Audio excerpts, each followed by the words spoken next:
반갑습니다, 여러분. 갑자기 저를 지목해서 강의를 초청했다고 하길래 상당히 놀랐는데요. 제 스스로는 그렇게 생각하지 않았는데 제가 의외로 상당히 논쟁적인 가운데 들어가 있었던 모양이죠, 그동안.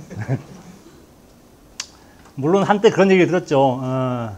뭐 친일파 아니냐라는 식의 얘기를 들은 적도 있었습니다만은 요새는 저보다 더 친일적인 사람들이 많이 생겨가지고 저는 아무것도 아니게 됐습니다.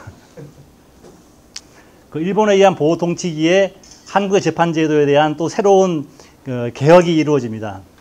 그간의 재판제도 운영이 대단히 불공정하고 인민들한테 많은 불평을 자아냈기 때문에 통감부로서는 이것을 잘 뜯어고치면 한국인들의 그 호감을 살 수 있을 것이다라고 생각을 했던 것이죠.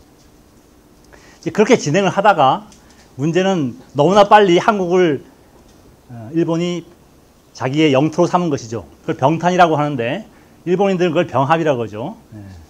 우리는 보통 자신도 모르게 그걸 병합, 합병, 합방 이렇게 표현합니다만 그 당시까지 존재했던 단어로 표현하자면 그 시기는 병탄이라고 얘기해야 될 사건이죠. 병탄을 하고 나니까 한국 재판제도를 어떻게 할 것인가라는 문제가 이제 상당히 심각하게 고려가 되기 시작합니다.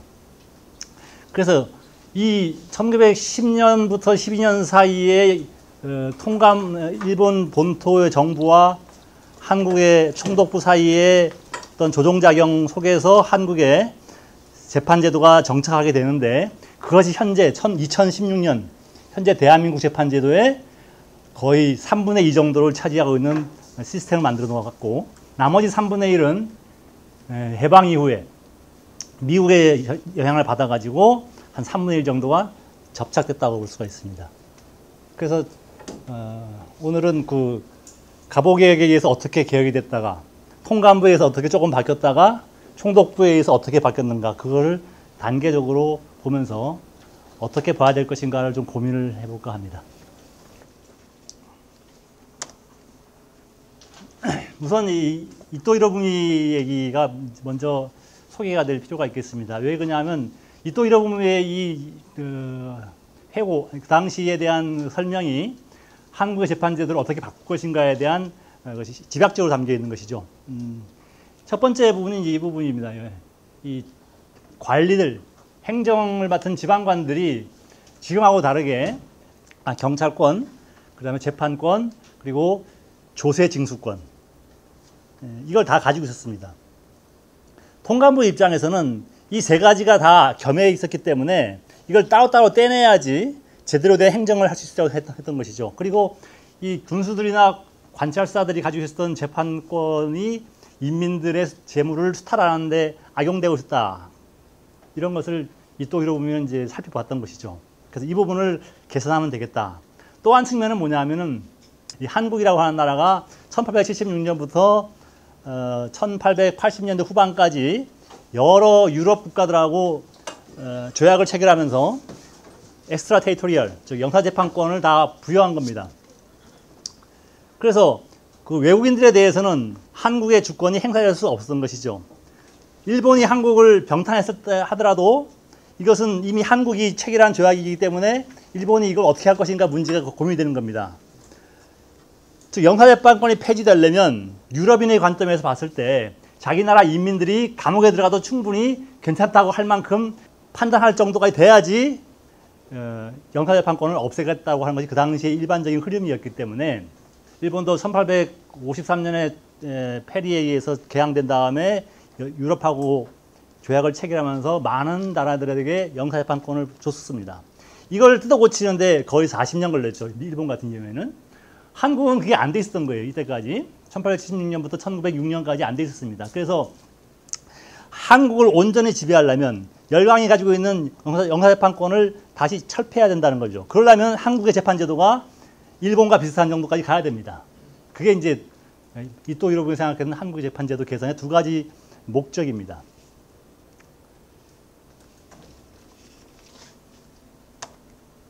그래서 이 사진이 아주 일본의 한국 시민지를 잘 보여주는 사진이라고 볼 수 있겠습니다.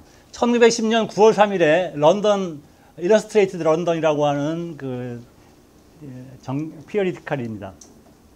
이 이게 일간 신문은 아니었던 것 같고 주간 정확히 잘 모르겠어요.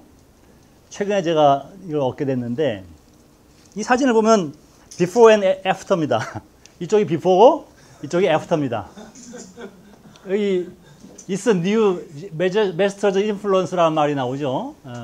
여기는 Resources of Korea, the colony라고 되어 있습니다. 여기 앞에는 더 풍부한 Rich Land annexed by Japan이라고 되어 있고, 그래서 일본에 의해서 병합된 다음에 한국이 얼만큼 바뀌었는가를 보여주겠다라고 하는 것이고, 이 가운데에는 보면요, 여기 각 지역마다 이렇게 박스 쳐놓고 특산물들이 있습니다. 여기 뭐 포레스트 랜드라든지 여기 카퍼라든지 이쪽에 가면 뭐 평안북도 가면 골드라든지 여러 가지 그 자원들이 풍부하다는 것을 보여주고 있고, 이쪽부터가 이제 중요한데요. 이쪽은 관찰사들이 있던 그 도청, 요즘 말로 하면 도청이죠. 매지스트레이트가 있던 그 도청의 감옥입니다. 이런 모습이 이렇게 바뀌었다는 겁니다. 여기 어디냐면 현재 서대문에 있는 독립공원, 일본인들이 만든 그 서대문 구치소죠. 아주 상당히 잘 만든 구치소인데 요것이 이렇게 바뀐 게 1907년입니다. 요거는 뭐냐면은 군수 앞에서 군수가 여기 앉아 있고 마당에 원고와 피고가 앉아가지고 재판을 하는 장면입니다. 여기서 대한제국기까지 이랬다는 것이죠. 민사재판할 경우에 이랬습니다. 그래서 민사재판을 이렇게 바꿨다는 겁니다. 이렇게 해서 원고 피고가 서서 진술을 하고 앞에 판사들이 앉아 있는 모습입니다. 판사 서기들이겠죠. 그리고 통역관이 있을 것이고, 그 다음에 여기는 교육입니다. 서당의 모습이고, 이것은 우리가 잘 알 수 있는 지금도 보이는 그런 근대적인 학교 교실의 모습입니다. 요거는 재판하는 광경이죠. 군수재판입니다. 이게 요 주리를 틀고 있지 않습니까? 이 주리형이라고 하는 것은 정조대에 폐지를 했습니다. 1800년 이전에 폐지를 했는데 실제로 대한제국기까지 계속해서 사용되어 왔어요. 불법적으로. 비일비재하게 사용됐습니다. 이런 이 형벌이. 요것이 이렇게 바뀌었다는 겁니다. 이 피고고, 검사, 뭐 또는 경찰 이렇게 봐야 되겠죠. 이렇게 바뀌었다. 그럼 이거 보면 알 수 있다시피 일본이 전 세계적으로 자랑하는 것이 세 가지가 다 재판제도에 관련된 겁니다. 감옥, 민사, 형사재판, 그리고 교육입니다. 이렇게 우리가 바꿔놨다. 한국인들이 고마워하고 있다. 이렇게 설명하고 있는 것이죠. 과연 이제 어떤가를 좀 보도록 하겠습니다.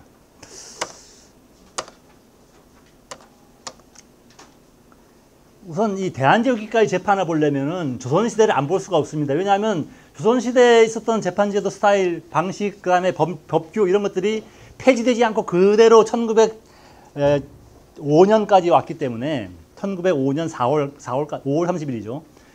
그때 새로운 재판 법규가 나오기 때문에 이때까지는 기본적으로 조선시대 법규를 사용합니다. 여러분들이 들어보셨을 경국대전이라고 하는 것이죠. 이것이 세 번 바뀌죠. 그래서 이 시기에 오면 이제 대원군대에 바뀐 대전회통이라고 하는 체계에 의거해서 재판이 이루어지는데, 기본적인 속성들 몇 가지 정리해 놨습니다. 우선 이제 가부장적이다, 신분제적이다, 관료제적이다. 그래서 똑같이 범죄를 저질렀다 하더라도 내가 학생들을 때렸을 때하고 학생이 나를 때렸을 때하고는 처벌 강도가 다르죠. 그런 것처럼 조선시대에는 주인과 노비 사이에 똑같은 범죄라도 달랐습니다. 주인이 노비를 죽여도 웬만하면 사형당하지 않았습니다. 노비가 주인을 죽였다. 이건 뭐 당연히 사형이고, 노비가 주인의 딸이나 부인을 성폭행했다. 그럼 그대로 사형입니다. 그 다음에 또 하나 특징이 이제 연좌제죠. 이 연좌제를 보통 우리 현재 대한민국 사람들은 자기 친척 얘기를 합니다만, 이 시기는 친척뿐만 아니라 같은 마을까지, 같은 마을에서 범죄가 일어났다. 그럼 그 마을 사람들 전부가 피해를 당하는 겁니다. 범인 비슷하게 취급을 당합니다. 그래서 마을 하나가 완전히 몰락해버리는 경우가 발생하죠. 연좌제와 이 가부장제, 신분제적 성격, 이것이 이 시기 재판 법규에 관통되고 있는 특성이다. 처벌하는 방식이 그랬다는 것입니다. 재판 절차를 쭉 보게 되면 지금하고 상당히 다르죠. 신분제적으로 구성되어 있습니다. 의금부는 양반의 재판을 범죄를 관장했고, 일반적으로 수령과 관찰사, 그리고 한성부, 한성판윤이죠. 우리 형조에서는 일반 민일 범죄를 담당했고, 재판기관도 크게 보면 요것과 요것 나눠져 있습니다. 직수암은 그대로 잡아들이는, 그리고 이것은 그대로 잡아들일 수 없는, 이건 뭐냐면 태형 50을 경계로 해서입니다. 태형 50 이상의 범죄를 저질렀다고 생각할 경우에는 직수암문에서 관할하고, 그 이하의 경미한 가벼운 범죄라고 생각할 경우에는 이 비직수암문에서 관장하는데, 대체로 지방에서는 수령이다. 이때 수령이라고 하는 것은 군수나 아니면 목사, 현감, 도부사 이런 사람들을 수령이라고 합니다. 그 윗단계 관찰사는 지금의 도지사에 해당됩니다. 도지사는 직수암문이죠. 적어도 유형 이상의 범죄를 관장하는데 그 얘기는 조금 더 나오겠습니다. 그래서 수령의 경우에 그 재판 관할을 잠깐 보시면 이 태형 이하의 죄만 관할할 수 있었고, 그 다음에 장형 이상의 범죄가 일어났을 때에는 반드시 도지사한테 알려가지고 그 지시를 받고 처리했다. 태형과 장형의 차이는 잘 모르시겠죠. 장형은 보통 한 1m 정도가 됩니다. 뭉둥이 사이즈가. 태형은 이 정도. 그리고 굵기도 3분의 2 정도. 그리고 태형은 보통 어딜 때렸냐 하면은 볼기를 치는 것이 아니라 여기를 쳤습니다. 의자에 앉혀놓고. 조인타라고 하는 부분을 쳤습니다. 그리고 장형부터 이제 볼기를 치는 것이죠. 우리가 알고 있는 태형은 일제시대에 볼기를 쳤다고 알고 있는 태형인데, 원래 조선시대 태형은 그게 아니었다는 것이죠. 그 다음에 이런 식으로 여러 가지 이제 재판, 범죄가 일어났을 때 관청에 신고를 한다든지, 억울하다고 고소를 했을 경우에 어떻게 하느냐, 이제 그런 얘기가 있는데, 신분관계 또는 친속관계 또는 신분관계에 따라서 이 고소고발을 가능하면 못하게 막았습니다. 고소고발이 많이 생기면 그만큼 사회가 뭐랄까요, 비인간적으로 되죠. 화목하게 지내야 되는데 너 죄 지었지 하고서 재판에 걸고 하는 건 그 당시 유교 사회에서는 바라는 바가 아닙니다. 가능하면 고소고발을 못하게 했습니다. 특히 노비가 주인을 또는 아랫사람이 윗사람을 고소고발하는 것에 대해서 상당히 강력하게 처벌을 했고, 특히 여기 나오는 것처럼 이 수령이나 관찰사를 고소하는 경우에는 대체로 엄형에 처했습니다. 쿠데타 이렇게 정변이라든지 불법적인 살인을 한 것이 아니면 대체로 엄벌에 처했던 것이죠. 그리고 이 사람을 잡아들일 때에도 이런 사람들은 특별 취급을 받았습니다. 양반과 부녀들이죠. 딸이나 부인, 그리고 승려들, 이런 사람들은 마음대로 잡아들이지 못하고 국왕에게 재가를 받은 후에 잡아들인다. 그 다음에 당상관 그 3품 이상이죠. 5품 이상이죠. 5품 이상과 사적 부녀의 경우에는 역시 잡아들이더라도 이게 수갑을 채운다든지 칼을 채운다든지 이런 건 안 했습니다. 가능하면 부끄럽게 만들지 않으려고 하는 정신이 관철되고 있었다는 것이죠. 그 제일 중요한 게 이 부분입니다. 증거가 지금처럼 뭐 지문 채취, DNA 기술 이런 거 없을 때죠. 그러니까 무조건 이 말을 해서 자기의 죄를 지었다라고 하는, 자기가 죄를 지었다고 인정하는 것이 가장 중요한 증거입니다. 지금도 그렇죠. 지금 재판에서도 역시 상당히 중요한 측면입니다. 그 피의자가 자기 죄를 인정하느냐 안 하느냐가 상당히 중요한 부분입니다. 이 시기는 제일 중요했던 겁니다. 그래서 자백을 안 할 경우에는 그 당시 법규에 의하면 재판은 형벌을 줄 수가 없습니다. 그래서 실록 같은 기사를 보면 자기가 죄를 지었다고 인정할 때까지 계속 가둬둬야 된다는 겁니다. 계속 가둬야 된다. 그래서 물론 여기 일정한 법적 규제라는 게 있습니다만, 뭐 하루에 30번 이상 때리면 안 된다, 하루에 3차례 이상 하면 안 된다 등등 이런 제한 사항들이 있습니다만, 뭐 그런 게 잘 안 지켜지는 경우가 많죠. 그 당시에 이걸 한자로 고신이라고 불렀습니다. 근데 일본인들은 이걸 고문이라고 불렀죠. 뭐 일본인들이 한 고문과 조선시대에 한 고신은 조금 다릅니다만, 일본인들이 보기엔 고문으로 보였던 것이죠. 사람을 계속해서 신체에 형벌을 가해가지고 진술을 받아냈으니까. 그래서 이 사람을 진술하라고 쥐어 팰 때도 이렇게 신분적 제한이 다 있었던 거죠. 상민이나 도둑질한 자는 관리의 직권으로 할 수 있었습니다. 무조건 할 수 있었지만 나머지 관찰사의 재가를 받아야 된다. 나머지 계층들, 양반이나 아까 말한 이런 사람들은 관찰사가 재가를 받아야 했습니다. 이것도 마찬가지입니다. 종신토록 고싱을 당하는 경우가 있었습니다. 자백을 하지 않고. 제가 쓴 책에 보면 뭐 경상도 관찰사가 가지고 있는 그 죄수들 중에는 자백을 하지 않아가지고 10년 동안 300회 이상의 고신을 당했다. 뭐 그런 피의자도 감옥에 갇혀 있었다는 거죠.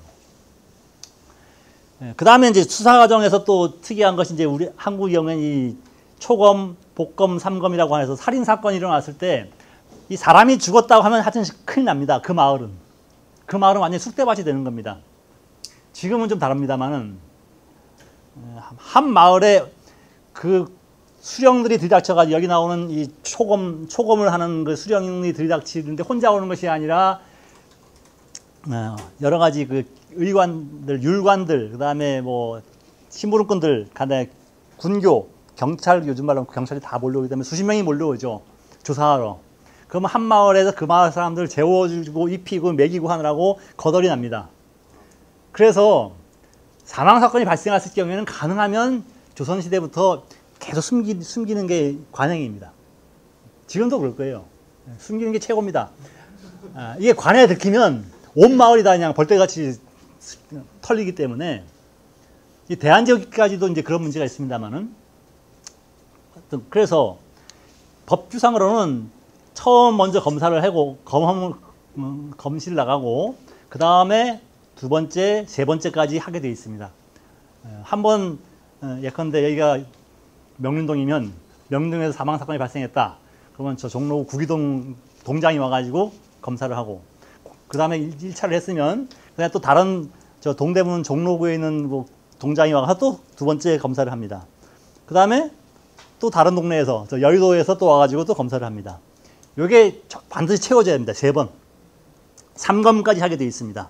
근데 이 3검이라고 하는 것이 그냥 하는 것이 아니라 무조건 관련자들 잡아가지고 치고 굽는 겁니다. 30대를 칩니다, 먼저. 30대 치고 얘기해라. 이 안에 한 번 더. 이 안에 한 번 더. 3번까지 합니다, 하루에. 그래서 진술을 받아내는 것이죠. 그 진술을 받아내고 시신에 대해서 검사를 한 결과를 다 모아서 종합보고서를 만든 것을 검안이라고 불렀습니다. 그래서 지금 우리가 하는 부검보고서와는 다릅니다. 그 부검보고서는 지금 조선시대에 사용했던 검안 중에 한 부분에 불과합니다. 나머지 검안의 다른 부분들은 전부 다 죄인 또는 피의자 또는 그 피의자의 가족, 그 다음에 그 피의자의 옆집 사람, 그다음에 피의자가 사는 마을의 이장, 동장 다 잡아들어가지고 때리면서 받아낸 진술들을 모아놓은 겁니다.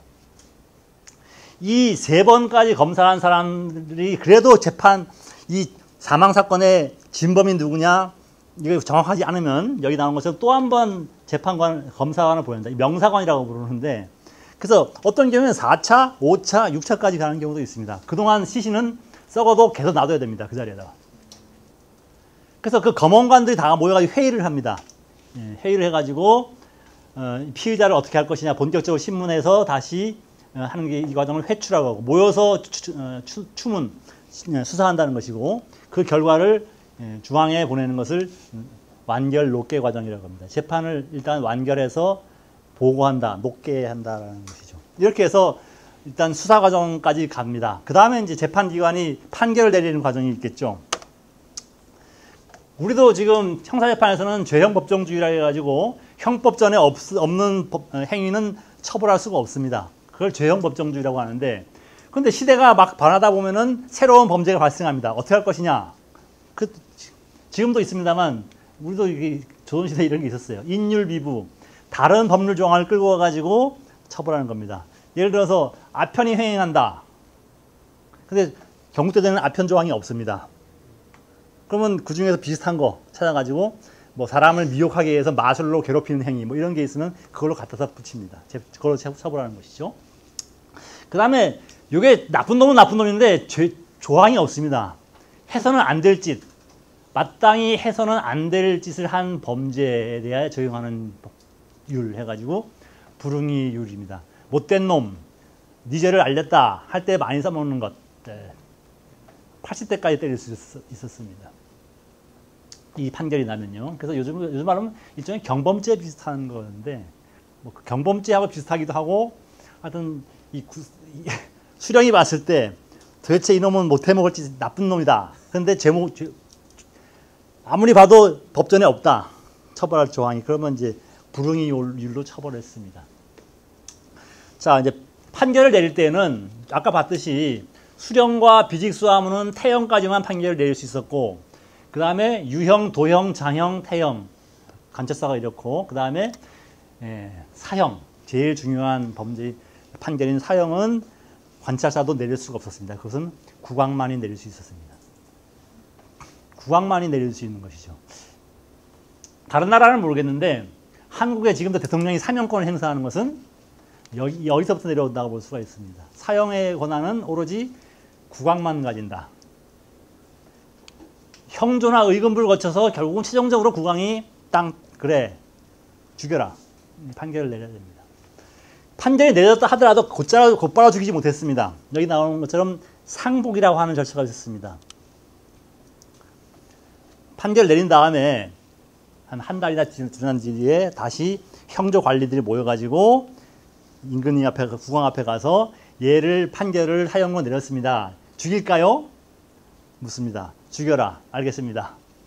땅땅땅 해놓고 또 한참 지난 다음에 또 가서 또 판결을 또 자기들이 논의한 결과를 올립니다. 그때 이렇게 재판을 해가지고 이렇게 결과가 나왔는데 죽일까요?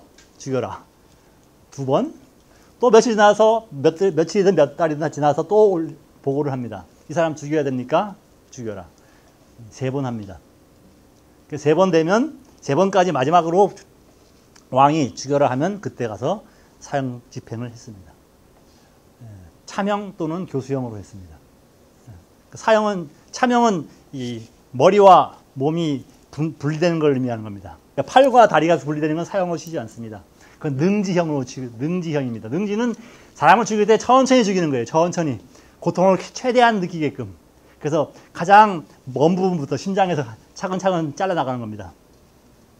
그걸 능지라고 하고, 그 재판에 억울함이 있다고 할 때 이제 조선시대에도 상수제도가 있었습니다. 이 상수제도가 지방에서는 수령과 한성에서 오부에서 판결을 하게 되면 그게 첫 번째 판결인데, 거기에 불복할 경우에는 관찰사 또는 형조나 한성부로 상소를 합니다. 그래도 억울하다 판결이. 그러면 결국은 국왕한테 오게 됩니다.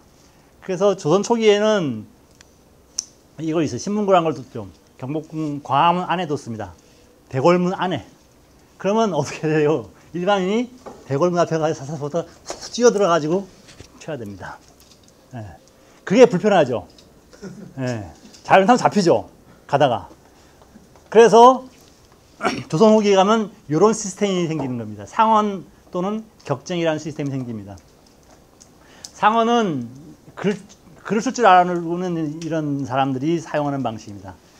종이에다가 쭉 이렇게 저렇게 해가지고 이렇게 억울합니다 써서 국왕이 거리에 나왔을 때, 행차할 때 쫓아가가지고 갖다 바치는 겁니다.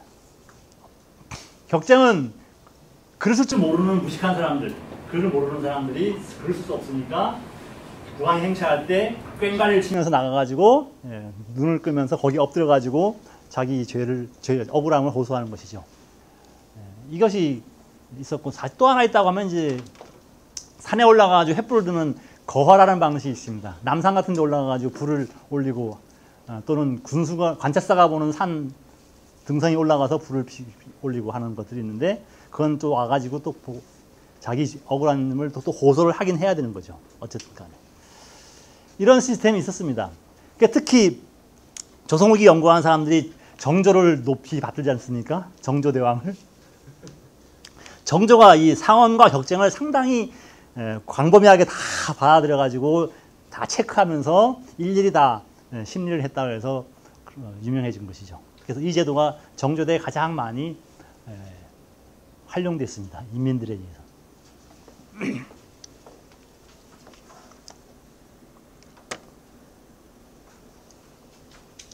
이 다음에 이제 여기부터가 이렇게 재판 시스템이 적어도 500년 정도, 400년 정도, 1392년 조선왕조가 개창된 다음에 1894년, 그 몇 년입니까? 500년이죠. 500년 정도를 기본적으로 아까 말씀드린 그런 시스템에 의해서 진행되어 왔습니다. 재판이라고 하는 것이. 물론 조선 전기에는 정확하게 저렇게 되지 않았습니다. 조선 전기에는 가능하면 재판을 안 하려고 하는 그런 구조였기 때문에 꼭 저런 시스템 그대로 가진 않았는데, 지금 보시는 시스템들은 대체로 임진왜란 병자호란 이후 조선 후기의 기본적인 시스템이라고 보시면 되겠습니다. 여기에 대해서 이제 1894년 음력으로 6월 25일에 설치된 군국기무처, 그들에 의해서 개혁이 진행되는데, 개화파 정부라고 하는 것이죠. 그들이 이제 진행한 근대화, 재판제도의 근대화라고 하는 것이 어떻게 진행되는가 보겠습니다. 물론 이 이전에 갑신정변을 일으킨 1880년대 개화파들이 갑신정변을 일으키고 나서 일본으로 망명했습니다. 망명한 사람들 중에서 몇몇은 한국의 재판제도에 대한 개혁론을 올리기도 했습니다. 예컨대 김옥균이나 박용현 같은 사람들은 재판제도 개혁론을 올렸습니다만 그것이 받아들여지진 않았죠. 그래서 그들이 권력을 잡았을 때 국왕을 한쪽으로 밀어놓고 자신들이 권력을 행사하면서 만든 여러 가지 시스템들이 이제 여기 나오는 것들입니다. 기본적으로 이거 연좌제는 폐지한다. 누구나 죄 지은 사람은 그 개인에 한해서만 죄를 묻는다. 그리고 차별적인 재판 절차를 다 없앴습니다. 반상간에, 상천간에. 반상이라고 하는 일반 양민과 상민과 양반, 문무관이죠. 그 사이의 차별. 그 다음에 노비와 노비 또는 사당패, 백정 이런 천민들과 일반 양민들 사이에 차별적인 재판 절차를 다 폐지한다는 겁니다. 그래서 이 이후에 법전을 보게 되면 노, 비 이런 단어가 없습니다. 재판에. 새로운 법률 나온 거 보면 다 없어집니다. 그리고 사법관이 행정권으로부터 분리되어 나옵니다. 지금과 같이. 서울시장이 있지만 서울에 또 법원이 따로 있는 것처럼 분리되어 나왔습니다. 그 다음에 법률을 만드는 주체가 조선시대는 기본적으로 국왕입니다. 왕인데 이 시기에 와서 군국기무처가 새로 법률을 만드는 그런 기구를 자처합니다. 그들이 만드는 법률을 만드는 거죠. 그리고 최종적인 책임은 그 다음 1895년에 만들어지는 내각제도의 대신 총리가 최종적인 책임을 집니다. 그래서 1896년 2월까지 한 1년 반 정도는 고종이라고 하는 국왕이 거의 한쪽으로 이렇게 사이드 아웃 되어 있는 권력이 없습니다.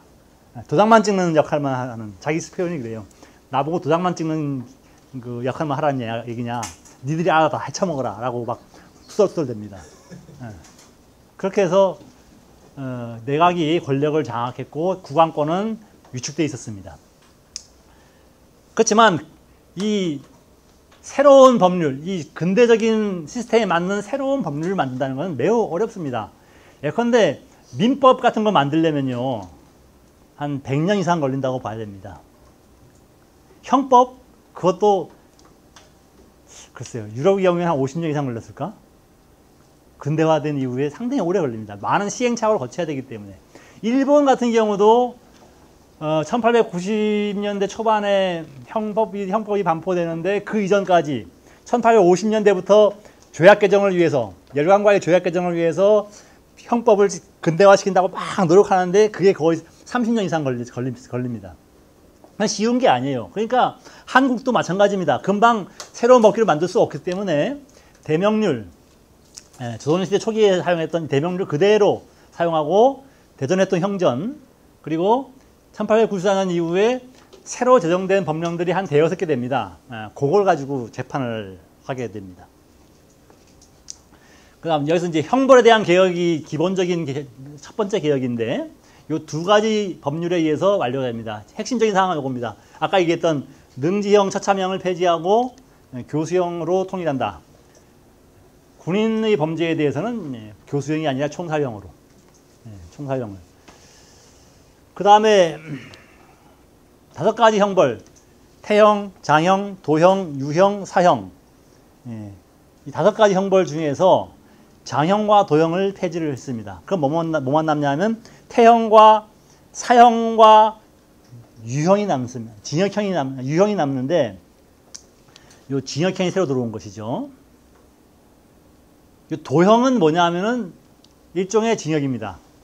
조선시대적인 징역형을 도형이라고 합니다. 먼 국경지 내보내가지고 일시키는 거, 또는 바닷가에 가서 일시키는 거, 그런 걸 다 도형이라고 불렀습니다. 근데 갑오개혁기에 이런 거 다 없애고 징역형을 도입했고, 이 장형은 폐지된 대신에 태형으로 흡수를 했습니다. 그래서 과거에 태형은 50대까지 있었는데 이 대한제국 갑오개혁에 의해서 100대까지 늘어납니다. 100대까지 태형을 실시하는 식으로 시스템을 갖춥니다. 과거의 장형은 태형 60부터 100까지로 흡수되었다라고 보시면 되겠어요. 여기 나온 것은 정치범을 제외하고 모든 국민에게 동일하게 적용했다. 따라서 무슨 얘기냐? 정치범은 뭐냐? 처음에는 사형이나 징역형을 실시하다가 얘들이 감옥에서 다른 사람한테 전파하면 안 되니까 유형을 보냈습니다. 유형 보내는 형식을 바꿨어요. 또 감옥에 들어가는 건 상당히 일반인들하고 어울리는 것이기 때문에 가능하면 차별 대우를 해준다고 우대하는 것이죠. 그런다고 유배형을 보내는 것이죠. 그래서 대한제국기까지도 유배형이라는 게 남아 있었습니다. 정변을 일으킨 사람들, 그런 사람들은 사형 아니면 유배형을 실시했습니다. 그 다음에는 이제 재판기관에 대한 개혁을 요약해 놓은 겁니다. 재판기관은 지금도 우리 한국에 지금 법무부가 있죠. 법무부가 있는데 그 시기에도 비슷한 거 만들었습니다. 법부라고 해서 만들었습니다. 근데 이때의 법부는 지금하고 다르죠. 지금의 법무부는 검찰권, 그 다음에 사법고시라든지 이런 사법연수 이런 걸 관장하는 그런 기관입니다만, 이 당시 법부는 재판소까지 다 관장하는 그런 기관이죠. 즉 지금의 법원이 같이 들어가 있는 형태입니다. 그리고 재판기관은 이렇게, 이 군수는 지금과 같은 법원이 아니지만 아직 돈이 없어가지고 또 법률 전문가를 양성하지 못했기 때문에 그 당시 340개 군에 있는 군수들한테 다 재판권을 줬습니다. 재판권을 주되 아까 조선시대에 있었던 것과 마찬가지로 중형은 반드시 관찰사한테 보고해서 또는 법부에 상부에 편지를 보내가지고 보고를 해서 그 지령을 기다려서 실시하게 만들어놨어요. 그래서 군수재판, 그 다음 지방재판소 재판, 그 다음에 고등재판소 재판. 서울의 경우에는 한성재판소 재판을 거칩니다. 계양장의 경우에는 계양장 재판소를 거칩니다. 이렇게 나눠놨어요.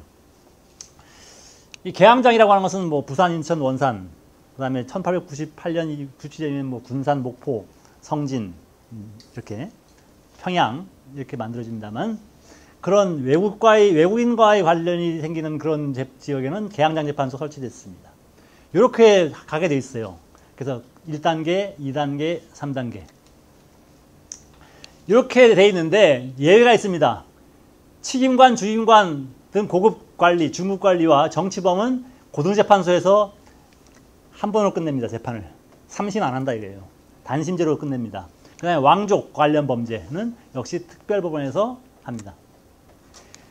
대한제국기 갑오개혁 이후에는 관리가 3단계로 나눠져 있습니다.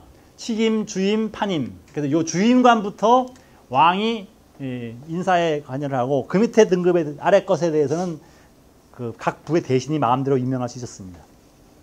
요 중급 관리, 치김관, 고급 관리만 단심제로 고등재판소에서 재판을 했습니다.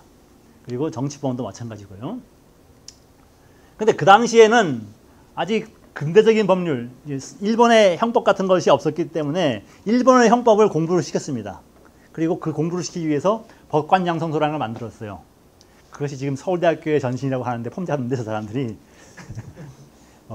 120주년 됐다고 지금 뭐 책을 쓰겠다고 난리칩니다. 1895년에 만들었어요. 그래서 일본인들과 미국인을 불러서 법률을 가르쳤고, 서양 법률을 가르쳤고, 서양식 법률이죠. 그러니까 근대적인 형법이라고 하는 것, 민법이라고 하는 것, 소송법, 형사소송법, 민사소송법 이런 것들을 가르쳤습니다. 그리고 또 한편으로는 조선시대의 기본적인 법률인 대명률과 대전회통을 가르쳤습니다. 근데 그 졸업생들이 1895년에 두 번 나옵니다. 95년에 한 명, 96년에 한 번, 두 번 나오고는 그다음에 문 닫았어요. 개점 휴업 상태로 갑니다. 왜냐하면 이걸 하려면 돈이 많이 들어갑니다. 그리고 이 사람들을 졸업시켰을 경우에 뭘 시키냐? 판사나 검사로 임명시켜야 될 거 아닙니까? 법원을 만들어야지 임명을 시키는데 그게 안 되면 임명할 수가 없죠. 그래서 두 번 졸업하고 끝났습니다. 그래서 기본적으로 사법기관을 맡아야 될 근대적인 법률가들이 양성이 안 된 상태에서 재판기구 개혁이 진행됐기 때문에 이 사람들을 배치하려면 전국적으로 법원 건물도 재판소 건물을 만들고 거기에 딸린 봉급 체계, 그 다음에 행정 지원 체계 다 만들어져야 되겠죠. 이게 안 되는 겁니다. 왜냐? 그 다음에 1896년 2월 11일에 국왕이 러시아 공사관으로 도망치죠. 도망쳐가지고 거기서 1년 동안 삽니다. 요만한 방 한 칸에서. 그게 아간파천이죠. 그래서 그 재판기관 개혁은 사실은 그냥 중도가 되는데, 중단이 되는 것이고, 나머지는 다시 이제 이 시기에 어떤 식으로 재판 절차가 바뀌었는가를 설명하는 부분입니다. 자, 다시 아까 잠깐 빼먹었습니다만, 이 재판이라고 하는 이 워드 자체도 단어도 이때 처음 들어옵니다. 한국에는. 한자어로 재판이라고 하는 글자는 조선시대에 사용한 적이 없어요. 뭐라 썼냐면 옥송 또는 사송이란 말을 썼습니다. 민사 같은 형식의 그 다툼, 분쟁은 사송이라고 그랬고 말로 하는 싸움이라고 해서 말로. 그 다음에 형사재판은 옥송, 감옥에 가두는 재판이라고 해서 옥송이라고 불렀습니다.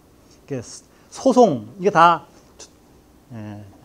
중국에서 시작돼서 중화질서 안에서 이루어진 개념인데 재판이라는 개념은 일본에서 시작된 개념입니다. 나도 정확하게 잘 모르겠는데 이 재판이라고 하는 단어는 원래 스시마의 하나의 그 관직 이름입니다. 자이안이라고 해가지고 이 자이안이라고 하는 관직이 근대적인 이런 소송 관련해서 소송 대신에 사용되는 재판 단어로 사용됐고 이 고소라든지 고발이라든지 이것도 이때 처음 들어오는 개념인데 물론 소라고 하는 단어는 있죠. 글자. 고소한다 할 때 소조는 있습니다. 또는 고한다는 따로따로 사용됐지 합체로 사용되지 없습니다. 그래서 자기가 피해를 당했을 때 고소라고 하고 제3자가 할 경우는 고발이라고 하죠.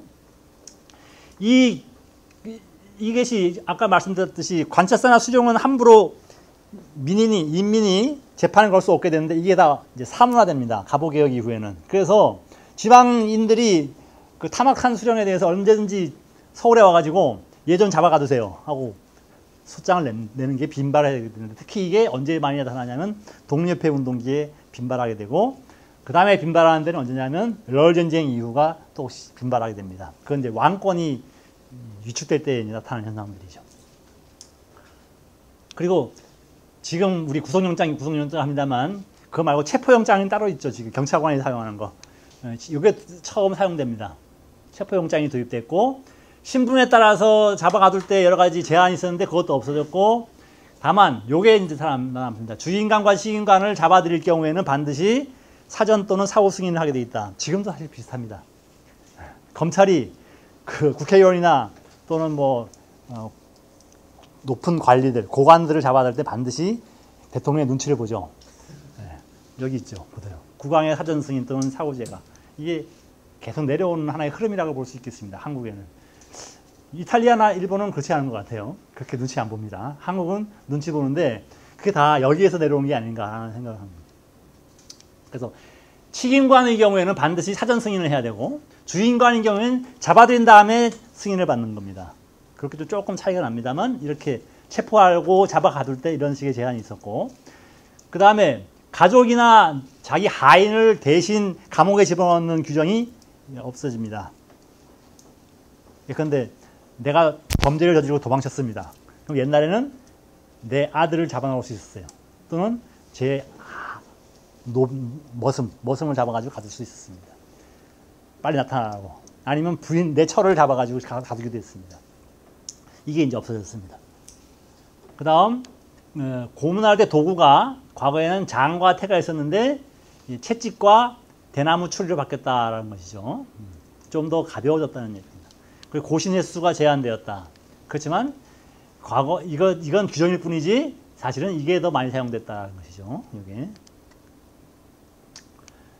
그다음에 이제 이 문제입니다. 증거와 증인이 없이 피의자를 체포해서 미결 상태로 가둬두고 고문으로 자백을 강요했다. 이거 이제 대부분의 재판기관에서 일상적으로 발생하는 현상입니다. 이렇게 잡아가지고 가두고 계속해서 고문을 해서 진술을 받아내서 이제 제가 죄를 지었습니다라고 자백을 한 다음에 이제 양형을 할 때 징역 종신형 이상, 종신징역 이상은 반드시 법부 대신에 지령을 받아서 선고해라라고 되어 있습니다. 즉 관찰사나 군수한테 그렇게 얘기하는 거죠. 너 함부로 선고하지 마라.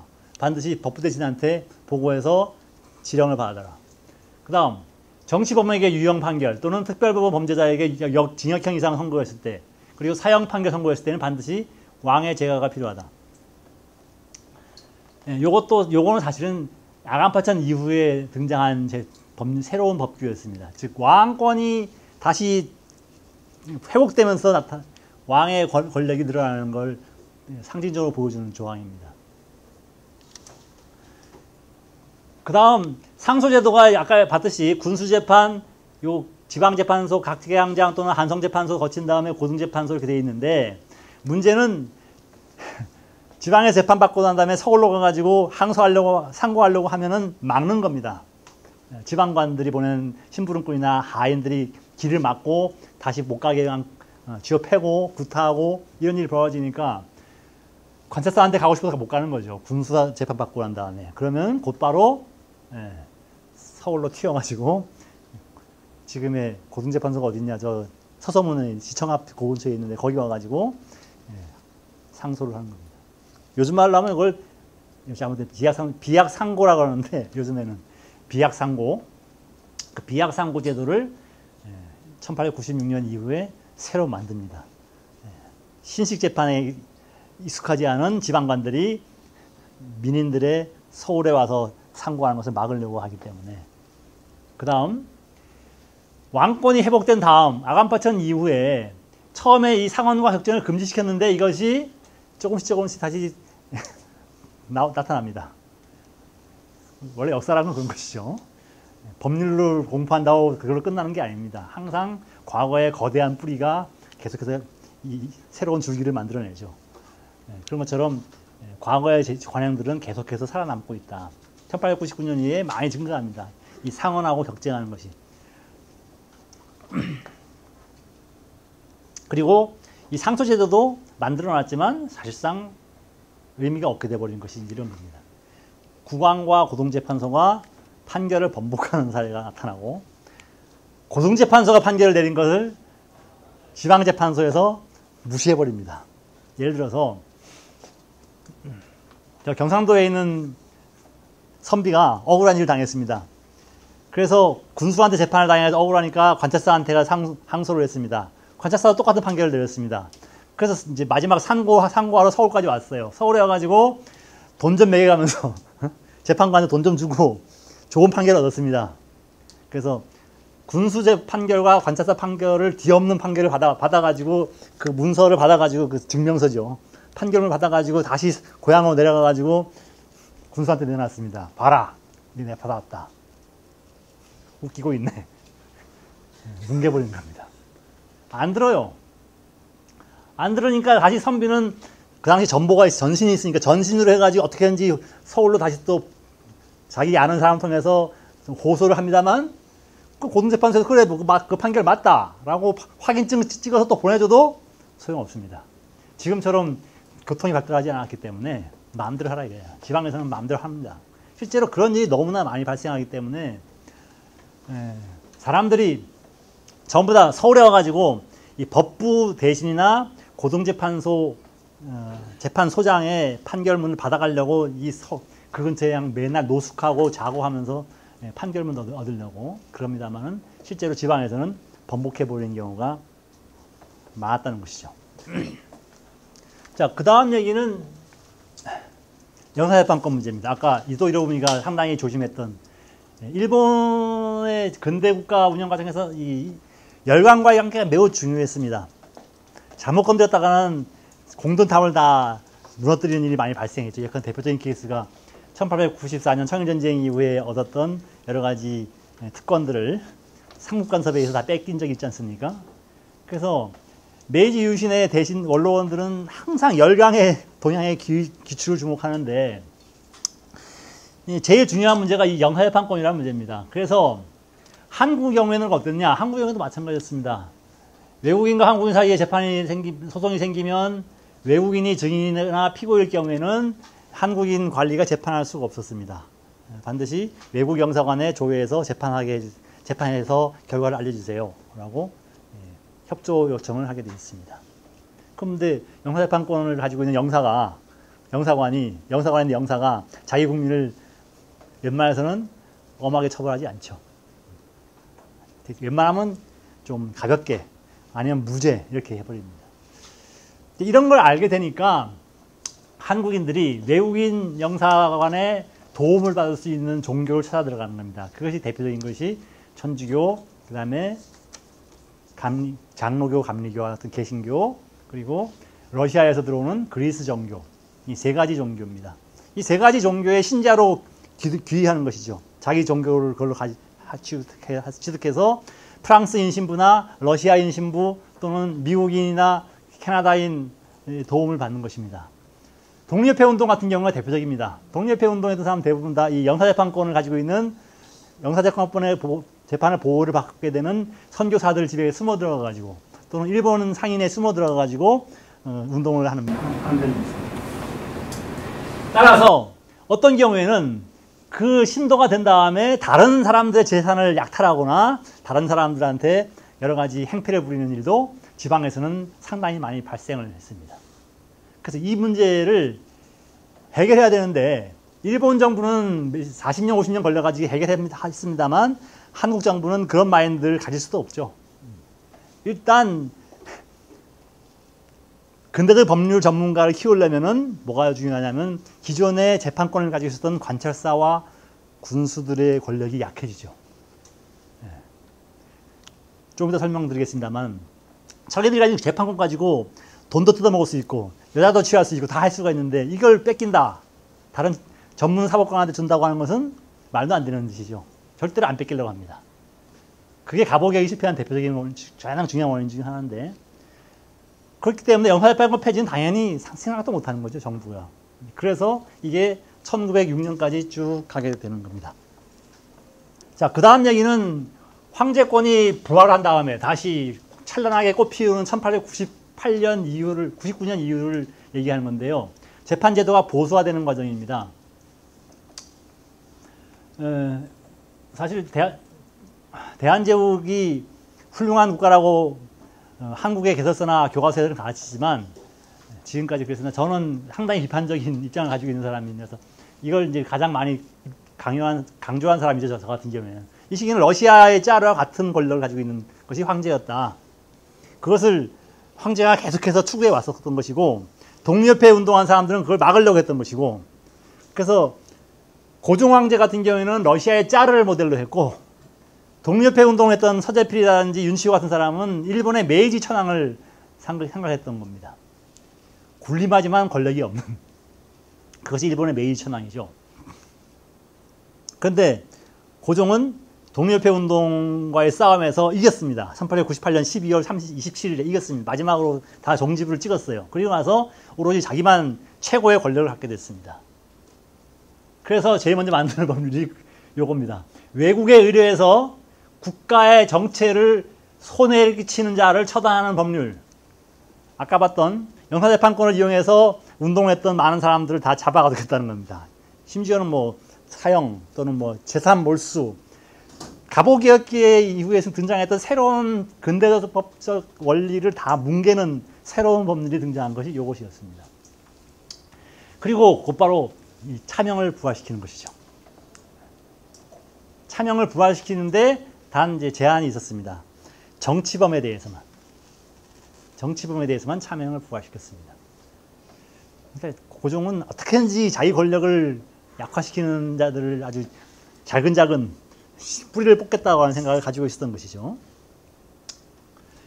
그 노력의 일환으로 재판 제도가 조금 변화가 됩니다. 그게 그 다음 얘기입니다. 일본의 그 당시 최고재판소 이름 대심원이었죠. 그 대심원으로 이름을 바꾸려고 하다가 그건 쪽팔리는 일이니까 이렇게 바꿨습니다. 유교 경전에 나오는 평륜하게 다스려라. 공평하고 화목하게 다스리는 것이 유교 정치의 이념이다 해가지고 평륜하게 다스리는 원, 평리원으로 개칭을 했고, 그 다음에 황제가 특별히 지목한 죄인, 그 다음에 치గిం관, 주గిం관, 정치범은 이 평리원에서 아까 봤던 것처럼 단심 재판을 하고, 그 다음에 중요한 것이 이 두 가지입니다. 정변을 일으킨 범인에 대해서 의심스러운 점이 있을 경우에는 평리원장이 재판하지 말고 법부 대신이 직접 심판해라. 그 다음 각 재판소에 억울한 재판이 있다고 고소가 생길 경우에는 법부 관리를 파견하거나 법부가 직접 사건을 가져와서 재판을 해라. 다시 말해서 고등재판소 위에 법부 하나가 더 생긴 겁니다. 그래서 요 조항이 생긴 다음에 1900년대 초까지, 1899년 5월인데 1900년 초까지 법부 관리와 고등재판소, 평리원이죠. 평리원 판사 사이에 출근투쟁이 벌어집니다. 출근투쟁. 파업 일종의. 평리원 법관들이 파업을 하는 거예요. 출근은 안 합니다. 출근 안 하고 싸우는데 그 논쟁 과정을 보게 되면 명목은 이겁니다. 재판권 독립을 둘러싸는 것처럼 보입니다만 실제로는 여기 뇌물과 청탁에 의한 불공정 재판. 이것이 평리원 법관들에 의해서 많이 진행됐다는 것이죠. 그러면 법부가 재판을 하면 그렇지 않았느냐? 그것도 마찬가지였다는 겁니다. 왜냐하면 황제부터 이 군수부터 시작해가지고 저 위에 있는 황제까지 전부 다 뇌물을 받았기 때문에 황제까지 뇌물을 받았기 때문에 언제든지 뒤집어질 수가 있었습니다. 따라서 상소제도라는 것이 의미가 없죠. 지금 한국은 대법원에서 판결이 되면 그걸로 끝나는 것 같지만 또 그렇지 않죠. 헌법재판소가 있습니다. 헌법재판소에서 위헌 판결이 내리면 대법원 판결이 뭉개져 버리죠. 그래서 사심제가 있는 거랑 마찬가지예요, 한국도.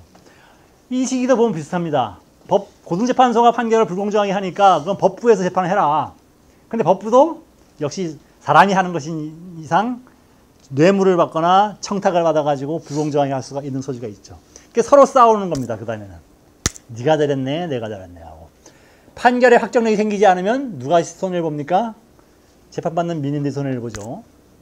누구든지 한쪽으로 끝이 나야 되는데 다시 뒤엎고 이제 이런 식이 이런 전통이기 때문에 한국 사람들은 재판을 많이 하는지도 몰라요. 물론 한국만 그런 건 아니겠죠. 미국도 변호사들이 재판을 많이 일으킨다고 하니까. 자, 그렇게 중앙에서 재판이 이루어졌는데 그럼 지방에서 어떠냐면 지방은 더 문제였습니다. 지방재판소, 계양장재판소의 판사는 판사를 임명해야 되는데 법률 공부한 친구로 임명해야 되는데 법관장소는 개정 휴업 상태니까 기존의 관찰사와 군수 또는 계양장을 관리하는 감리라고 하는 직책이 따로 있었습니다. 군수 말고 항구의 감리라고 하는 직책이 있는데 이 감리가 재판을 했어요. 이 사람들이 근대법을 아는 사람도 있지만 모르는 사람도 부직 있습니다.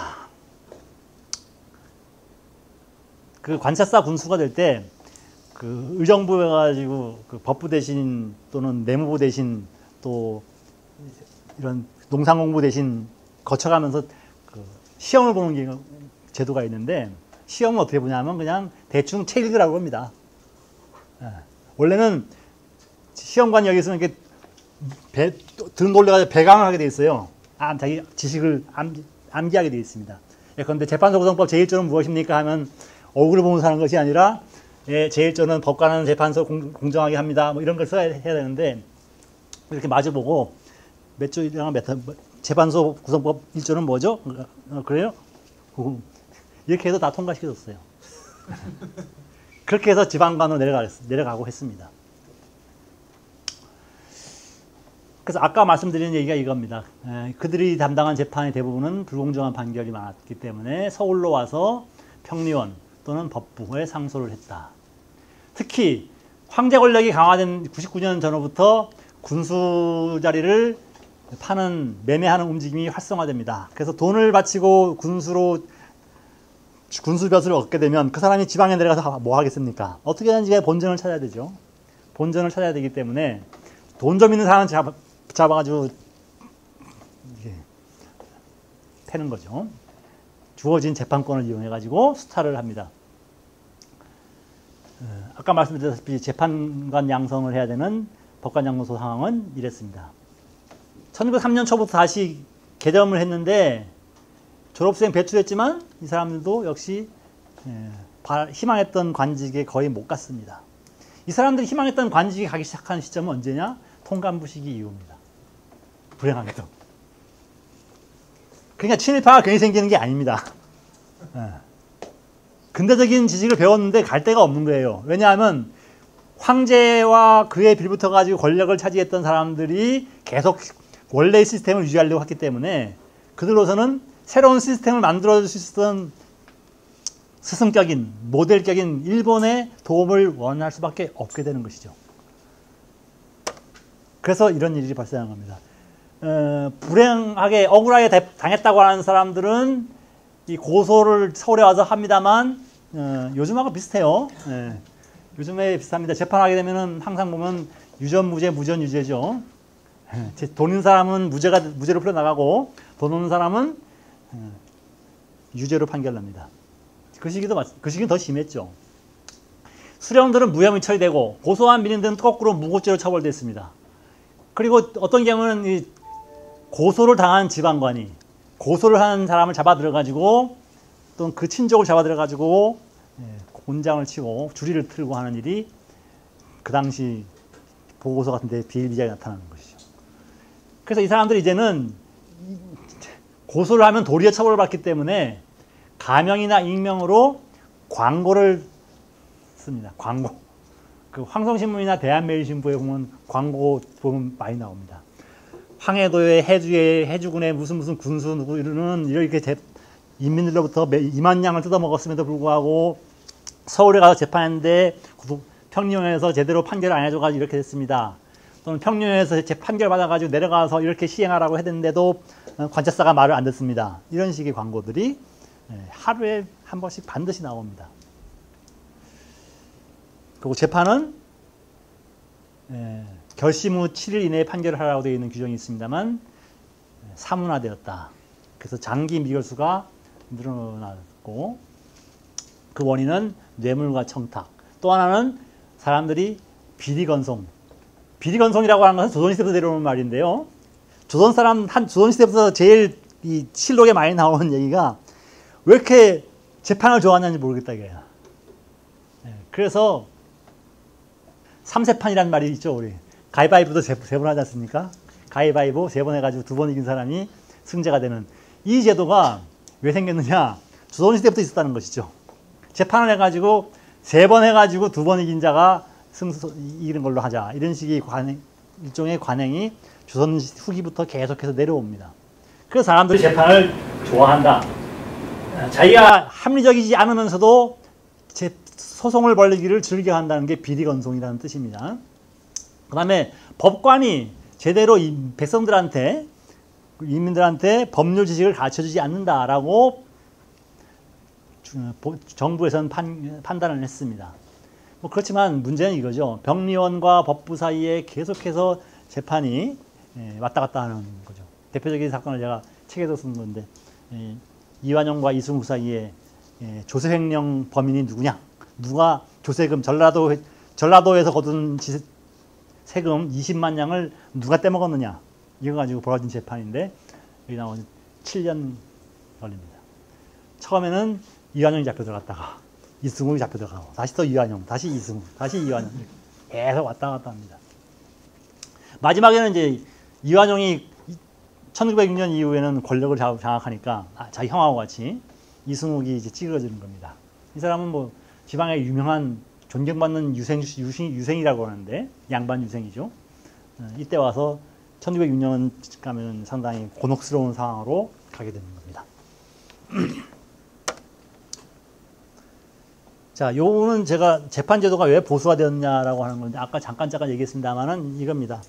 자기 권력의 일부분을 통치권의 일부분, 주권의 일부분을 국왕이 평리원 또는 고등재판소장에게 줘야 되는 겁니다. 또는 관찰사나 군수는 자기 권력의 3분의 1을 잘라서 줘야 되는 거예요. 누구한테? 전문사법관한테. 지금도 그렇잖아요. 행정부에서 내린 여러 가지 뭐 4대강 사업 또는 뭐 사드 설치 이런 거에 대해서 만약 행정소송해가지고 재판이 결과가 어떻게 됩니까? 안 돼 하면 어떻게 돼요? 다 취소해야 됩니다. 권력이 나눠져 있는 것이죠. 이거를 참을 수가 없는 것이죠. 권력자들이. 그러니까 재판제도를 근대화시켰습니다만 이거 근대화시키면 처음에는 이게 우리가 개화되는 거다고 좋아하지만 사실은 자기 권력이 송두리째 날아가 버리는 상황이 되기 때문에 가보개혁이 이루어지는 지 얼마 안 돼서 이 재판관들의 전임사법관 양성 안 돼. 뭐 독립적인 재판소 건물 안 돼. 다 취소시키는 겁니다. 그래서 근대적인 개혁을 하려면 항상 이런 게 필요한 거죠. 확고한 정책, 재정, 그 다음에 통치 권력, 그 다음에 싸울 수 있는 신진 관료, 그리고 경찰력. 이 정도는 갖추고 있어야지 개혁이 진행됩니다. 근데 가보개혁을 진행했던 개화파는 그런 정도가 안 됐죠. 알다시피. 그리고 황제, 고종 황제는 더 그렇죠. 자기가 뭐하러 개혁을 해요? 자기 권력을 왜 나눠주겠어요? 그냥 돈 받고 뇌물 받고 군수자리, 관사자리 팔아먹으면 되는데 뭐하러 재판권을 독립시킵니까? 그럴 필요 없죠. 그래서 그렇게 보수화될 수밖에 없었다는 겁니다. 특히 이 시기는 우리가 잘 개설서나 책에서 말을 안 하는 부분입니다만 무역을 통해서 상품 경제가 급속하게 확대 팽창하고 있을 때였습니다. 돈이 엄청나게 불어날 때였어요. 전체적으로. 근데 이걸 별로 밝히지는 않았죠. 그동안 한국 사회공자들이. 우리는 항상 당연하다고 생각하기 때문에. 이 시기에 얼마나 이 경제가 팽창했나를 보여주는 증거가 이제 사면을 해서는 안 되는 범죄 중에 경제 관련 범죄가 3개나 들어가 있습니다. 절도, 강도, 편제. 이 3개가 들어가 있는데 편제는 뭐냐면 사기치는 행위입니다. 근데 그 전 1880년대까지 사면을 해서는 안 되는 범죄는 대부분 어떤 거냐면은 삼강 오륜에 어긋나는 범죄입니다. 부모님 죽였다, 형제 사이에 화목하지 않았다, 임금님한테 권력을 치받았다, 지방간을 어떻게 했다. 이런 식으로 유교적인 윤리에 어긋나는 행위를 했을 경우에 그런 범죄자는 절대로 사면을 안 해줬습니다. 1880년대까지. 근데 1896년 이후가 되면 사면을 해서는 안 될 범죄 6가지가 나오는데 그 중에 3가지가 경제 관련 범죄입니다. 나머지는 이제 강간이라든지 그 다음에 강도라든지 뭐 이런 것들이 들어가 있죠. 정변, 영모죄 뭐 이런 것들은 사면을 시키지도 않. 나머지 3개는 그런 거였다. 경제 문제가 엄청나게 팽창하고 있었다는 것인데 그 과정에서 지방관들의 재판권을 우리가 고려할 필요가 있다.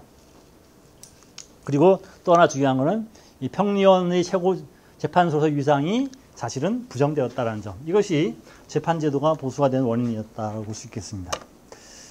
그 다음 고문의 문제죠. 고문이 합법적인 증거 확보 수단으로 인정되었기 때문에 지방은 물론 중앙에서도 일상적으로 사용되었다. 이또 통감이 시정개선이라는 명목하에 고문을 폐지하려고 법률안을 이제 막 새로 만들려고 하니까 누가 반대했느냐? 한국 정부의 법부 대신이 반대를 했습니다. 이거 폐지하면 재판할 수가 없습니다. 이렇게 얘기하는 것이죠. 뭐 실제로 다 그렇죠. 지금도 그렇죠. 그래서 미국에서도 그 이슬람 9.11 테러 피의자들을 고문으로 이렇게 가했다는 것이죠. 어떻게든지 얻어내려고. 고문의 자백의 왕이니까. 고문에 대한 유혹이 항상 존재하는 것이죠. 이또는 이걸로 없애가지고 한국인들로부터 확 끌어당기려 한 거죠. 자기 인기를. 그래서 1907년 6월 달에 2개의 법률이 나옵니다. 조금 전에 나옵니다만 하여튼 그 하나가 뭐냐면 모든 재판에서 고문을 폐지한다는 조항이 들어가 있습니다. 그 다음에 고문의 최종점에는 황제가 존재했다. 황제가 맨 마지막 머리사슬의 최고 정점에 놓여 있었다. 그래서 일부 한국인들은 자기들이 당한 것에 대해서 일본 군사령부나 일본 공사관에 호소를 해서 쟤 좀 처벌해 주세요 라고 얘기를 합니다. 호소를 하러 갑니다. 그래서 실제로 그렇게 해서 일본 공사가 한국 정부에 압력을 가해가지고 그 지방관 좀 압력을 가해가지고 처벌을 받게 하는 케이스도 나타나는 것이죠. 결국 을사조약 이후에 한국 침략 정책은 이런 것을 바탕으로 한 것이다 라는 겁니다. 자, 이 시간이 2시간까지 예. 한 10장 정도 남은 것 같은데 우리가 1905년 을사조약이 이제 11월 17일에 체결됩니다만 을사조약 체결 이후에 우리는 보통 교과서에서는 그 시기를 반식민지라고 설명합니다. 근데 딴 사람들한테는 그것이 해방시기입니다. 해방의 시기. 여기 나오는 사람들한테는. 그동안 당했던 사람들이 드디어 때가 왔다. 그래서 조직한 게 일진회라고 하는 조직입니다. 헌정연구회도 마찬가지예요. 헌정연구회도 만들어서 뭐하냐. 황제권 끌어내리고 헌법을 만들어가지고 일본처럼 내각을 만들고 정당을 만들자는 게 헌정연구회의 목표입니다. 국민계몽이 아닙니다. 다시 말해서 정치활동을 하겠다는 겁니다. 그 중에 하나가 일진회입니다. 이 사람들이 뭘 하냐. 그동안 불공정한 재판을 한 중앙의 그 평리원 재판관들 또는 법부 대신 뭐 법부 관리 또는 탐악한 관찰사, 군수 얘들 좀 처벌해 주세요 라고 요즘 말로 하면 서울시청 앞에 모여가지고 데모를 하는 겁니다. 데모하는 거예요. 몰려다니면서. 지방에서는 관찰사 감령 앞에 가가지고 데모를 하고 심지어는 그러다가 관찰사가 쏜 총에 맞아 죽는 사람 생깁니다. 평안도에서는. 그리고 이 사람들 일진회 사람들이 막 너도 나도 들어가기 시작합니다. 왜 그러냐? 일진회에 들어가면 나를 보호해준다더라. 보호해준다. 그래서 이 사람들이 일진회의 힘을 빌어가지고 전직 지방관을 재판에 거는 겁니다. 제가 내 돈 만냥 뺏어갔어요. 찾아주세요. 이렇게 재판을 거는 것이죠. 이게 1907년, 8년, 9년에 그 민사재판 통계에 보면 급증하는 사건 원인 중에 하나가 이겁니다. 지방관과 당했던 사람 사이의 재판. 이렇게 되는 것이고, 통감부는 이렇게 아까 말씀드렸듯이 고문을 폐지하는 것과 더불어서 사법권을 독립시키는 조치를 1907년 6월에 법률을 두 가지 법률을 제정해가지고 한국민들한테 뭔가 본때를 보여주는 겁니다. 야, 이렇게 우리가 잘할 거야 라고. 그리고 이토 히로부미 입장은 뭐였냐면은 일본과 똑같은 형법과 민법을 실시할 수는 없다. 왜냐? 한국인들의 법감정, 법의식, 그 다음에 관습 다르기 때문에 똑같은 걸 실시할 수는 없으니까 별도로 만들자 라고 생각했습니다. 그래서 추진을 했어요. 한편으로는 이제 그 일본에서 유명한 법학자를 초빙해가지고 그 사람한테 일을 맡겼습니다. 그러면서 이토는 나름대로 병탄은 안 되니까 한 10년, 20년은 계속해서 보호정책 해야 되겠지? 라고 생각하고 있었던 것이죠. 그래서 한국인들 중에는 이 일본의 시정 개선이라고 하는 것, 일본의 보호 통치라는 것에 대해서 생각이 바뀌기 시작합니다. 조금씩. 근데 이토 정책이 보호 통치였습니다만 1909년 이후에는 급속하게 바뀌게 되죠. 일본의 중앙 정치의 정책 노선이 한국 병탄으로 선회를 하게 됩니다. 그래서 이제 별도의 사법제도를 둘 수는 없다. 일본과 똑같은 시스템을 가야 되지 않겠느냐. 그래서 독자적인 형법 민법 제정 시도는 게임 끝. 일본 거 그대로 가져와서 사용하는데 그 대신에 몇 가지 특별한 차별 조치를 줘야 되겠다라는 것이 우리가 알고 있는 식민지 근대화입니다. 사실 일본의 통치 정책에 대해서는 한국 역사 연구자들이 상당히 진짜 게을르게 연구를 안 했습니다. 일본인 연구자들이 많이 해가지고 최근에 이제 좀 한국인 연구자들도 많이 이제 정신 차리고 연구를 하는데 뭐 무단 통치, 문화 통치, 민족 말살 정치 뭐 이렇게 다 말도 안 되는 얘기들입니다. 이걸 잘 보셔야 돼요. 동아주의 기조 속에서 차별을 했다. 왜냐하면은 조선은 일본에 새로 붙인 영토라고 본 겁니다. 물론 식민지죠. 근데 일본의 관료들은 항상 의식적으로 무조건 의식적으로 계속해서 조선은 우리 영토니까 헌법을 실시해야 되는데 못 실시한다. 이유는 아직 요거 내지와 동화하는데 이럴 때까지 아직 백성들의 한국인들의 수준이 낮다 이래. 얘들이 어느 올라오면 일본 제국헌법 실시할 수 있다. 물론 진짜 실시했을지 모르겠습니다만 1940년대 정도까지 가보면 거의 근접하지 않았을까라고 생각합니다. 그래서 기본적으로는 일본에서 실시하던 시스템, 인프라, 법률 구조, 제도들을 그대로 실시하는데 그 속에 차별이 있는 것이죠. 이게 이제 사실은 이런 거죠. 줄까 말까 하는 게 더 사람을 애달프게 합니다. 아예 안 줘 그러면 그래 알았어 하고 말죠. 그런데 일본의 제도는 일본과 똑같은 시스템을 만들어 놓고 그 속에서 차별하는 것이기 때문에 저거 조금만 하면 다 따먹을 수 있는 데라고 생각하는 사람이 생기겠죠. 욕망을 계속 부추깁니다. 그게 일본의 통치 정책이라고 봐야 되지 않겠는가라는 것이죠. 일본의 칙령, 헌법, 법률들 그대로 하지 않고 조금 다르게 일본과 체계를 달리하는 제령이라고 하는 것을 제정하고 기타 법령으로 조선을 통치했다. 대표적인 것이 재판제도에서는 민사령과 형사령입니다.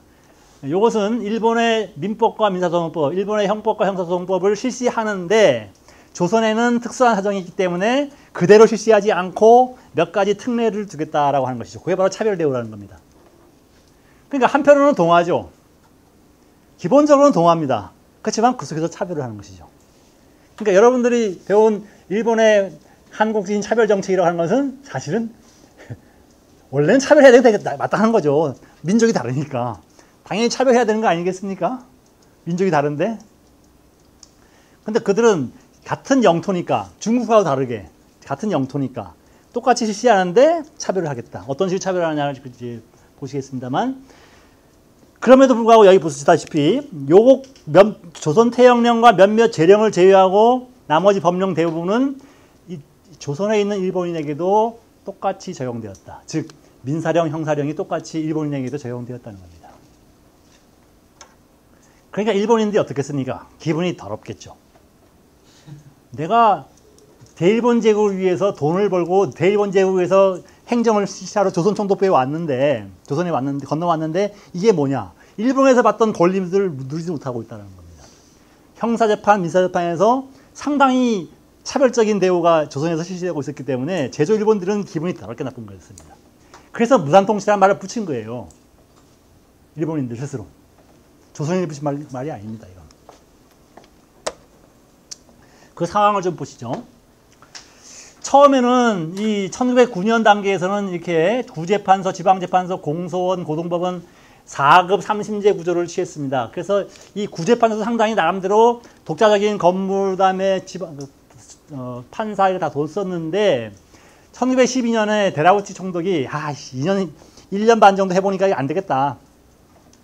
너무 복잡해. 돈 많이 들어가. 피곤해. 간단하게 하자. 행정 신속화, 간소화, 신속화, 경비 전략을 위해서 이렇게 지방법원, 복심법원, 고등법원의 3급 3심제를 취하되 교통이 멀어가지고 안 되는 곳이 있으니까 그런 데는 지청을 만들어라 라고 한 겁니다. 이게 식민지 시기의 재판기관 기본 시스템입니다. 60개의 지방법원 지청과 8개의 지방법원, 3개의 복심법원, 중앙에 1개의 고등법원. 한국의 경우에는 지금 대한민국의 경우에, 현재 대한민국의 경우에 그대로 구조가 되어 있죠. 이제 요 지청이 지원으로 바뀌어 있고 나머지는 지방법원, 고등법원, 대법원 이렇게 되어 있습니다. 이 시스템이 그대로 지금까지 오는 겁니다. 100년 동안. 그리고 범죄 즉결례를 공포해서 재판기관이 많지 않기 때문에 이렇게 얼마 안 되기 때문에 이 범죄 즉결례를 공포해가지고 요러요러한 범죄, 요러요러한 행정법규 위반죄, 도박죄 또는 이런 거 벌금을 취해야 할 것들은 전부 다 즉결 심판을 해라. 누가 하느냐? 파출소 소장들이 해라. 파출소장. 파출소는 전국에 300몇 개가 있었으니까 거기에 있는 경찰들이 하라는 겁니다. 경찰소장. 요즘 말로 그 당시에는 헌병들이 경찰을 맡았기 때문에 헌병 중위 정도 되겠죠. 그 정도 애들이 각 군 단위의 경찰서장을 맡았기 때문에 걔들이 재판을 하는 겁니다. 이걸 직결심판이라고 그랬어요.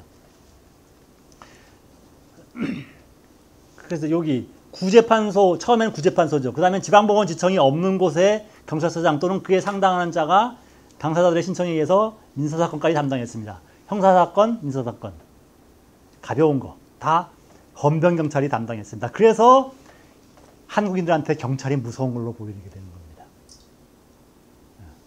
처음에 본때를 보여놨기 때문에 이렇게 순사가 지나가면 우는 애도 멈춘다고 하는 얘기가 1910년대에 순사들, 일본인 헌병들이 이렇게 만들어 놓은 것이죠. 직결심판을 할 수 있었기 때문에 그들이 민사, 형사 재판을 다 관장할 수 있었습니다. 형사는 물론 요 30일 이하의 구류, 90일 이하의 구류 또는 징역 등등 이런 도박죄, 구류죄 또는 행정법규 위반죄. 이 행정법규 위반죄 상당히 중요한데요. 요거 한국 사람들 말 잘 안 듣습니다. 일본 사람하고 달라가지고 개기는 게 많죠. 한국 사람들은. 그래서 살아왔기 때문에 일본은 전국시대라는 게 있어가지고 말 안 들으면 그대로 칼로 베어버렸죠. 칼로 베어버렸습니다.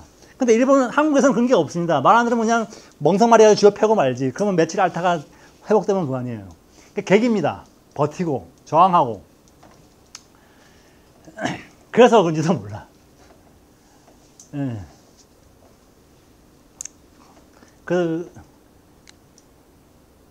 요것이 이제 기본적인 구조고, 요건 이제 일본인도 마찬가지였습니다. 일본인에게도 이렇게 했고, 이 얘기가 행정법규 위반죄를 왜 뒀느냐? 하도 말을 안 들으니까 얘들을 벌금을 때려봤자 돈 없다고 버티면 그만이죠. 그러면 잡아가지고 감옥에 집어넣으면 마음대로 집어넣어라. 이러면 밥 주는데 뭐. 때리는 게 최고라는 거예요. 때리는 게 최고다 해서 그 다음에 이제 태형령으로 넘어갑니다. 아무튼 요렇게 해서 만든 것이고, 요거는 태형을 실시하기 전까지는 조선인도 일본인도 똑같이 적용되는 사항이었고요. 그 다음에 요것도 일본인들한테 똑같이 적용되는 사항이었습니다. 이 예심제도라는 게 있었는데, 이게 참 가장 중요한 식민지적 특례라고 볼 수가 있겠습니다.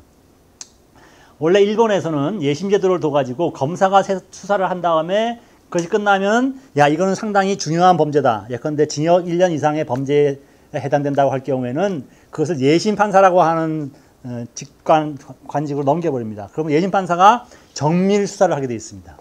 정밀수사. 증거를 수집하고 그다음에 직접 가택수색하고 다 예심판사가 합니다.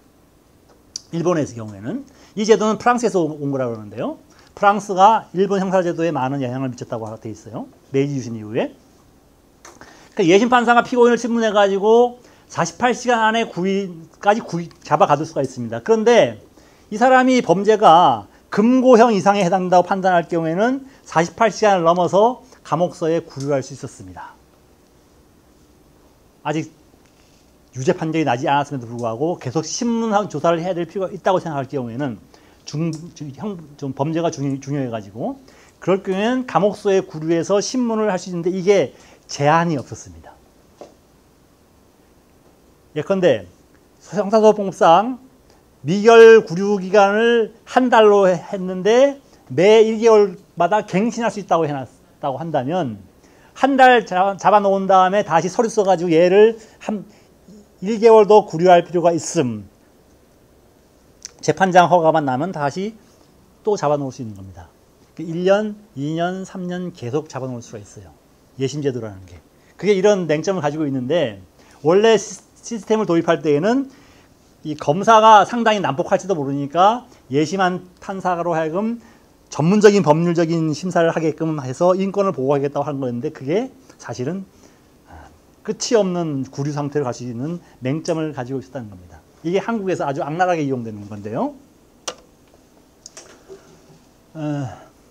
그 한국에서 악랄하게 이용된 여러 가지 특례들을 모아놨는데 이걸 이제 민족 차별이라고 하는 것이죠. 1920년까지는 이런 게 있었습니다. 한국인 판사가 관장할 수 있는 사건이 이렇게 원고 피고가 모두 한국인인 민사재판, 그 다음 피고인이 한국인인 형사사건만 한국인 판사가 할 수 있었다라는 겁니다. 즉 일본인이 피고인이 되는 형사재판이나 또는 일본인이 피고인이 되는 민사사건은 전부 다 일본인 판사가 했다는 얘기죠. 그 다음 한국에서는 예심 판사를 별도로 두긴 뒀지만 예심 판사를 많이 두지 않았습니다. 누가 이 촌구석 조선까지 와가지고 재판관 하겠습니까? 일본에서. 지금도 마찬가지죠. 누가 서울 놔두고 저번 목포까지 가서 일을 하려고 하겠습니까? 일본인도 그랬어요. 조선 와가지고 일하는 거 별로 안 좋아했습니다. 그러니까 많이 끌고 올 수가 없죠. 그러니까 검사하고 사법경찰관한테 예심판사에 준하는 권한을 준 겁니다. 니들이 예심판사하고 비슷한 역할을 하게끔 해라. 권한을 줄게. 어떤 권한을 줬냐? 이들의 신문조서가 예심판사의 조서와 동일한 법적 증거를 갖게 만들어준 겁니다. 이 시스템이 1990년대까지 한국에 그대로 오고 있습니다. 90년대까지인가 80년대까지인가 87년인가 그렇게 온 겁니다. 즉 사법경찰관이 작성한 신문조서가 법정에서 한 지술과 달라도 증거로 인정하는 이 시스템이 일제시기부터 시작됐습니다. 일본 본토에서는 이런 게 없었어요. 그래서 고문을 가해가지고 검사나 경찰관 앞에서 한 진술조서가 그대로 재판정에서 증거로 인용이 됐습니다. 그 다음에 이제 요거 예심 상태에서 미결 구류 기간이 일본 본토에서는 2개월이고 기본이 매 1개월마다 갱신할 수 있었지만 조선에서는 3개월이 기본이고 2개월마다 갱신할 수 있었다. 그러면 한 번 잡아들이면 일단 3개월은 무조건 미결 구류 상태로 둘 수가 있습니다. 계속 잡아가지고 고문했다가 풀었다가 고문했다가 풀었다가 할 수 있는 거죠. 3개월 지나면 2개월도 연장해야 되겠습니다. 상급기관한테 허가를 받으면 또 2개월도 연장합니다. 그래도 안 되면 또 2개월도 연장합니다. 그래서 쭉쭉 들어가면 2년, 3년은 아무것도 아니죠. 그래서 이 예심을 받을래 아니면 그냥 나한테 다 부를래 하면 대부분 다 불었다는 겁니다. 예심이 워낙 지속했기 때문에. 특히 뭐 대부분의 그 피의자들이 다 그랬다는 것이죠. 그 다음에 요 조항은 상당히 재밌는 조항들입니다. 모살, 고살, 살인을 모의해서 죽이는, 여러 명이 모의를 해가지고 꾸며가지고 모여가지고 전략 계획을 세워가지고 죽이는 거. 죽이긴 죽이는데 의도를 가지고 죽인 거.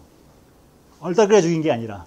그 다음에 친속살해, 그 다음에 강도 절도를 할 때 하다가 사람이 죽은 경우, 사람을 다치게 한 경우, 부녀자를 성폭행한 경우는 전부 다 사형입니다.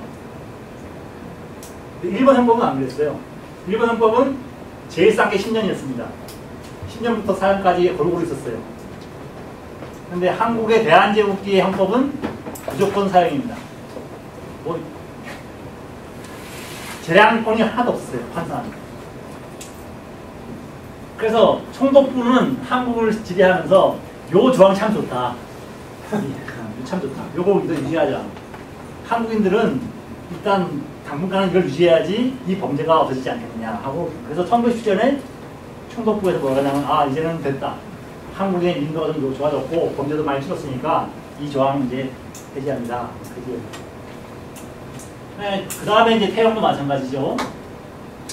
지금 전국적으로 감옥도 많지 않고 재판기관도 많지 않기 때문에 당분간 태형을 실시하자라고 한 것이 1912년에 조선 태형령인데 이것도 1920년에 폐지가 됩니다. 태형을 둔 이유는 이겁니다. 감옥비 절약. 가장 중요한 게 감옥비 절약. 또 하나는 한국인은 때리니까 말을 잘 듣더라. 그래서 나온 말이 습관인 거죠. 조센징하고 북어는 두들겨야 부드러워진다. 두들겨야 부드러워. 근데 그걸 또 악용해가지고 해방 이후에는 여자하고 북어는 두들겨야 부드러워진다는 말로 바꿨습니다. 네, 그게 내려온 거예요, 이렇게. 뭐 여성도 하나의 식민지라고 보는 관점들이 많이 있으니까. 여기 이제 제가 통계를 뽑아놓은 겁니다. 만약에 감옥시설을 늘리지 않은 상태에서 태경을 적용하면 어떻게 되느냐. 절약액이 이 정도다. 3개년 평균 감옥비의 40% 정도 되는데 이것은 총독부 세출 예산 총액의 7%를 차지하니까 가능하면 총독부에서는 이게 돈을 절감하고 싶은 것이죠. 그래서 태형을 실시를 한 것이고, 이것은 1920년까지 일본인을 빼고는 다 그대로 적용되었다.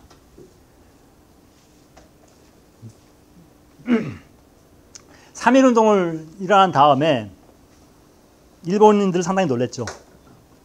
일본인들도 놀랬고 전 세계가 놀랬습니다. 왜 그러냐면 아까 처음 보여준 그거 있잖아요. 런던, 일러스트레이트 런던. 한국 비포 앤 애프터가 이런데 어떻게 저런 일이 벌어지지? 어떻게 저런 일이 벌어지지?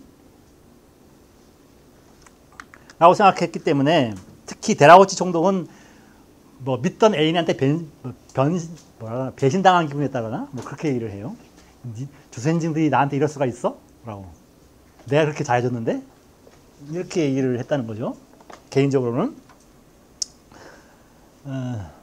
그래서 여러분이 아시다시피 1920년에 부임한 사이토 총독이 조선에 앞으로 이제 문화적인 정치를 실시하겠다라고 한 겁니다. 이 문화적인 정치라는 것에 정치를 잘 모르죠, 여러분들은. 보통 문화정치를 하면서 많이 얘기를 하는데, 문화 정치는 우리 하호 선생님 잘 아시겠지만, 그 당시에 일본에서는 문화라는 말을 지금의 문화라는 말하고 똑같이 쓰지 않죠. 문명으로 사용했습니다. 컬처가 아니라 시빌라이제이션으로 사용했다는 거예요. 사실은 문명 정치입니다. 정확하게 번역하자면. 사이토 총독이 얘기한 건 조선에도 일본과 동일한 문명 정치를 실시하겠다. 무슨 얘기냐? 차별했던 부분도 다 없애고 일본인에게 일본 본토에서 실시하는 거하고 비슷한 시스템을 적용하겠다는 겁니다. 그러니까 타형도 없어져야 되는 것이고 여러 가지 차별적인 조치 다 없애야 되는 것이고 아까 봤던 예심 판사해 줬던 그런 사법경찰관에 줬던 여러 가지 특권들을 가능하면 제한하는 쪽으로 갔던 것이 1920년 이후의 정치입니다. 그래서 그 이후에 이렇게 되는 것이죠. 차별적으로 적용한 이런 것들이 다 폐지되면서 한국인들의 주의가 법적으로입니다. 실제로는 안 그렇지만 법적으로는 일본인의 그것에 근접해 갖고 이것이 한국인들 중에서는 일부가 이 정도면 잘만하다고 보겠죠. 이 정도면 이제 권력만 가지면 정치 권력만 가지면 이제 된다라고 생각을 하게끔 근접한 것이 아니냐. 그러니까 정치운동 적당히 해서 권력을 좀 쟁취하자라는 운동이 나올 수 있었던 것이 1920년 이후의 상황이라고 볼 수 있겠습니다. 그렇지만 이건 이제 1910년 3.1운동 직전에 우리나라 초대 법무부 장관 이인이라고 하는 분이 있는데 이 이인이라고 하는 이 초대 법무부 장관이 일본에 1910년대 유학을 갔는데 법률학교에 유학을 했죠. 그 일본에서 일본 잡지에다 올린 원고입니다. 1910년대 중반경에 한국의 재판제도를 조선인이 어떻게 보고 있었는가를 보여주는 글인데요. 법규는 다 있는 거죠. 공평하지 않고 법규가 적용되지 않는다는 있어도. 그 다음에 조선진과 니혼진 사이에 재판이 붙으면 반드시 조선인이 패배한다. 그 다음에 조선인의 이익을 위해서 해야 될 직권조사를 안 한다. 특히 형사재판에서는 형을 적용할 때 인간을 벌레만큼도 생각하지 않는다. 민사재판에서는 조선인의 이익이라는 것이 없고 형사재판에서는 전국 감옥을 무수한 죄수로 충만하게 만들었고 그 다음에 일본인 법관은 조선의 민정과 풍속과 관습을 모르기 때문에 가혹하고 부당한 재판을 한다는 것이고 상소하려고 해도 변호인을 붙이려고 하면 어떨지 모르겠지만 대체로 상소를 못하게끔 하기 때문에 법관이 형을 선고한 그 자리에서 형에 보역한다. 이렇게 얘기를 하고 이어서 경찰 얘기를 합니다. 경찰이 예심을 하면서 참혹하게 고문을 한다. 인민을 보호하고 복리를 중진하는 것이 경찰의 목적이 아니고 강제 압박을 함으로써 인민이 경찰관청을 원귀처럼 보게 만든다. 한마디라도 항의하면 즉시 잡아가두고 경찰의 직결 선고에서는 어떠한 억울한 죄가 있다고 해도 호소할 길이 없다. 만약 정시재판을 신청하려고 한다면 건방진 놈이 관청 사무를 번다하게 한다고 말하며 또다시 더욱 잔혹한 형벌을 가해서 정시재판을 못하게 만든다. 그러므로 한국시대의 경찰관을 일본에 위탁한 후에 이 경찰관이 아니라 구한국 시대죠. 대한제국 시기의 경찰권입니다. 경찰권을 이제 1909년에 넘겨준 적이 줬는데 경찰권을 일본에 위탁한 이후 지금까지 정시재판이 있었다는 얘기를 들어보지 못했다. 이렇게 회고가 아니라 그게 비판을 하는 것이죠. 근데 사실 이런 부분은요, 해방 이후에 한국 경찰과 한국인 인민 사이에도 상당히 유사하게 반복됐습니다. 어떤 측면에서는. 그래서 돈 가진 자와 권력 있는 자는 물론 이렇게 적용되지 않았죠. 근데 이 시기에는 조선인도 비슷했어요. 조선인 중에 돈 많고 권력 있는 자들은 이런 얘기를 들을 필요 없었습니다. 나름대로 재판의 보호를 받았습니다. 뭐 대표적인 사건들이 많이 있어요. 그런데 1910년대 중반에 양자 상속 사건 뭐 이런 거 가지고 친일파 민영이과 그 집안에서 일어난 여러 가지 재산권 분쟁 이런 다 보호를 받고 갑니다. 그래서 저는 이제 이렇게 하다 보면 1907, 8년, 9년에 의병이 막 일어났을 때, 지방에서 막 의병이 일어났을 때 지방에 있는 돈 많은 사람들은 일본인 경찰관을 어떻게 봤을까? 일본인 헌병을 어떻게 봤을까라는 생각을 많이 하게 됩니다. 아, 정말 잘해주는구나 라고 생각을 하지 않았을까? 그래서 해방 이후에도 또 유신체제 시기에도 데모를 하는 학생들한테 나이 많은 어른들이 뭐라 하냐면, 야, 이놈들아, 일본 시대가 좋았어, 외정 시대가 좋았어 하는 얘기가 왜 나올까 하면 다 이런 거죠. 법적으로 치안을 깨끗이 뭉개버리는 것입니다. 인민의 자유에 대해서는 별로 신경 안 쓰고 가능하면 소송을 빨리빨리 끝내는 방식으로 재판을 진행했고, 사법권이 항상 우위에 있는, 국민의 권리 위에 있는 이런 상태가 계속 그래서 진행되어 왔기 때문에 한국인들 눈에는 그게 깨끗해 보이는 겁니다.